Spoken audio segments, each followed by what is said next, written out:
रविवारी रात्रीपासूनच राज्याच्या वेगवेगळ्या भागांमध्ये मुसळधार पावसाला सुरुवात झाली। मुंबई, पुणे, कोकणासह मराठवाड्यातही मागच्या काही तासांमध्ये जोरदार पाऊस सुरू आहे।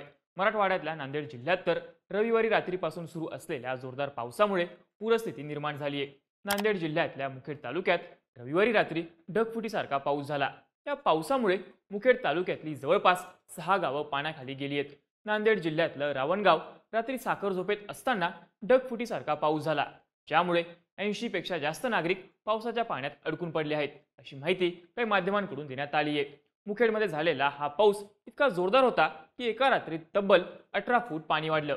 त्यामुळे सध्या पावसामुळे गावात अडकलेल्या नागरिकांच्या बचावासाठी एसडीआरएफ कडून बचाव कार्य सुरू आहे। पण रविवारपासून फक्त नांदेडच नाही तर राज्याच्या इतर भागातही मुसळधार पाऊस सुरू आहे। त्यामुळे अनेक ठिकाणी जनजीवन विस्कळीत झालंय।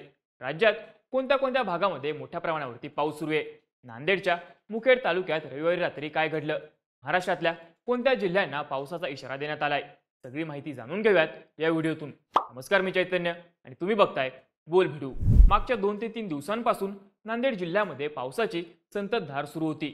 नांदेड जिल्ह्यातल्या मुखेड तालुक्यातही पावसाचा जोर कायम होता। पण रविवारी मध्यरात्री साधारण 1:30 ते 2 वाजल्यानंतर मुखेड तालुक्यात मुसळधार पावसाला सुरुवात झाली। रविवारी मध्यरात्री झालेला हा जोरदार पाऊस मुखेडला कमी झाला, पण मुखेड तालुक्याच्या सीमावर्ती भागात उदगीर इथल्या धरण क्षेत्राच्या वरच्या भागामध्ये पावसाचा जोर जास्त होता। रात्रीच्या जोरदार पावसामुळे एका रात्रीत 18 फूट पाणी वाढलं। मध्यरात्री झालेल्या जोरदार पावसामुळे लेंडी नदीला पूर आला। काही दिवसांपूर्वीच लेंडी आंतरराज्य प्रकल्पाचा पहिला टप्पा पूर्ण झाला होता, त्यामुळे पुराची परिस्थिती आणखी गंभीर बनली। मध्यरात्रीचा जोरदार पाऊस आणि त्यानंतर लेंडी नदीला आलेला पूर यामुळे मुखेड तालुक्यातले भेंडेगाव बुद्रुक, भिंगोली, हसनाळ, रावणगाव, भासवाडी आणि मारजवाडी ही 6 गावं पाण्याखाली गेली। या 6 गावांपैकी 4 गावांमधल्या लोकांना रात्री सुखरूप बाहेर काढण्यात आलं। रविवारी रात्री रावणगावातले लोक आपापली कामं आवरून झोपली होती, पण साखर झोपेत असतानाच मध्यरात्री ढगफुटीसारखा पाऊस झाला आणि सगळं गाव पाण्याखाली गेलं। रात्री अचानक आलेल्या पावसामुळे रावणगावमधल्या गावठांमध्ये जवळपास 80 लोक अडकले आहेत, तर हसनाळ गावातही साधारण 9 नागरिक पावसाच्या पाण्यामध्ये अडकले आहेत, अशी माहिती काही माध्यमांकडून देण्यात आली आहे। मध्यरात्री ढगफुटीसारखा पाऊस झाल्यानंतर सकाळी 6 वाजल्यापासूनच एसडीआरएफ, उपजिल्हाधिकारी, तहसीलदार बचाव कार्यासाठी दाखल झाले होते।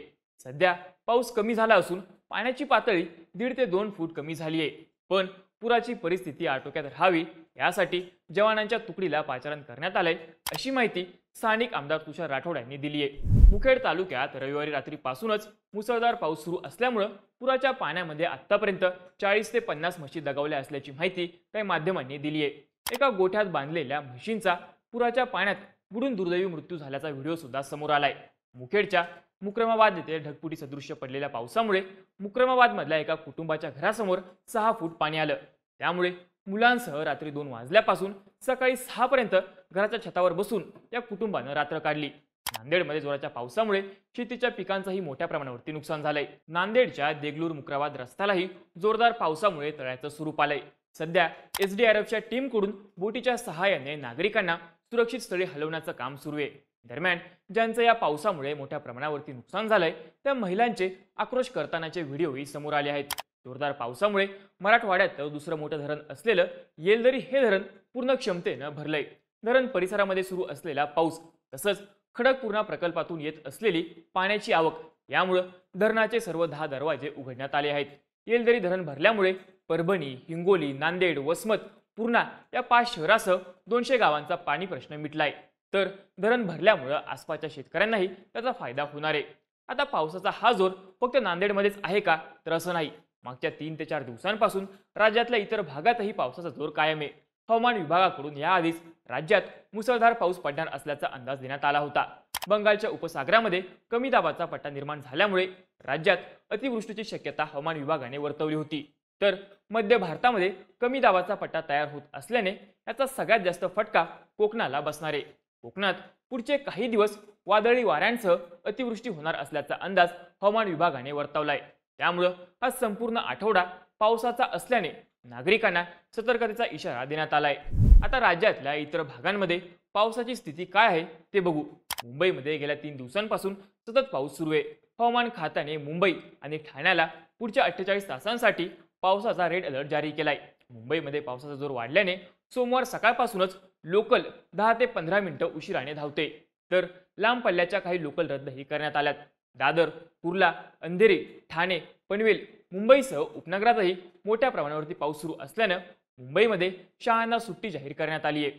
हवामान विभागाने कोकण आणि घाटमाथ्यावरती पावसाचा रेड अलर्ट जारी केलाय. रत्नागिरी, रायगड, पुणे, कोल्हापूर आणि सातारा घाट परिसरामध्ये अतिवृष्टी होण्याचा अंदाज वर्तवण्यात आलाय. कोकणातल्या मुसळधार पावसामुळे रत्नागिरीमधल्या जगबुडी नदीनंही पुराची इशारा पातळी ओलांडली आहे. रत्नागिरीतल्या इतर नद्याही इशारा पातळीच्या जवळ असल्याने किनारपट्टी भागातल्या नागरिकांना सतर्क राहण्याचं आवाहन हवामान विभागानं केलंय. धाराशिवमध्येही गेल्या 2 ते 3 दिवसांपासून सतत होत असलेल्या पावसामुळे शेतकऱ्यांच्या पिकांचं मोठं नुकसान झालंय.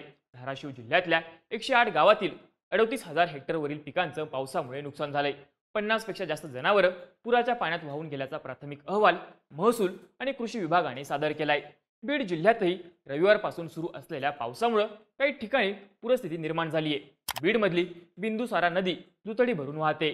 बीडमधल्या 17 महसूल मंडळांमध्ये अतिवृष्टीची नोंद करण्यात आली आहे. खानदेशातल्या जळगावमध्ये मुक्ताईनगर, रावेर, भुसावळ या तालुक्यांमध्येही मागच्या 2 ते 3 दिवसांपासून चांगला पाऊस सुरू आहे. त्यामुळे शेतकऱ्यांना दिलासा मिळालाय. पण जोरदार पावसामुळे जळगाव जिल्ह्यातल्या शेतीचंही नुकसान झालंय.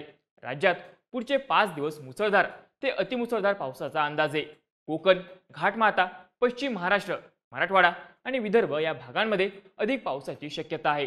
मुंबई, ठाणे, रायगड, रत्नागिरी, कोल्हापूर या जिल्ह्यांना रेड अलर्ट, तर जालना, संभाजीनगर, बीड, गडचिरोली या जिल्ह्यांना ऑरेंज अलर्ट देण्यात आला असून 20 ऑगस्टपर्यंत अतिवृष्टीचा इशाराही देण्यात आलाय. खानदेशसह मराठवाड्यात पुढचे काही दिवस मध्यम ते जोरदार पावसाचा अंदाज आहे, तर विदर्भात हलक्या ते मध्यम स्वरूपाचा पाऊस पडण्याची शक्यता हवामान विभागाकडून वर्तवण्यात आली आहे. सध्या राज्यातल्या वेगवेगळ्या भागांमध्ये सुरू असलेल्या मुसळधार पावसामुळे राज्यात जी पूरस्थिती निर्माण झाली आहे त्याकडे मुख्यमंत्री देवेंद्र फडणवीस लक्ष ठेवून आहेत. त्यांच्याकडून राज्यातल्या सगळ्या परिस्थितीचा आढावा घेतला जातोय. त्यामुळं पावसाची स्थिती आणि हवामान विभागाने दिलेला अलर्ट पाहूनच नागरिकांनी घराच्या बाहेर पडावं असं आवाहन प्रशासनाकडून करण्यात आलंय. तुमच्या भागात पावसाची स्थिती कशी आहे हे आम्हाला कमेंट करून नक्की सांगा आणि अशाच माहितीपूर्ण व्हिडिओज बघण्यासाठी बोलबिडूच्या YouTube चॅनलला नक्की सबस्क्राईब करा.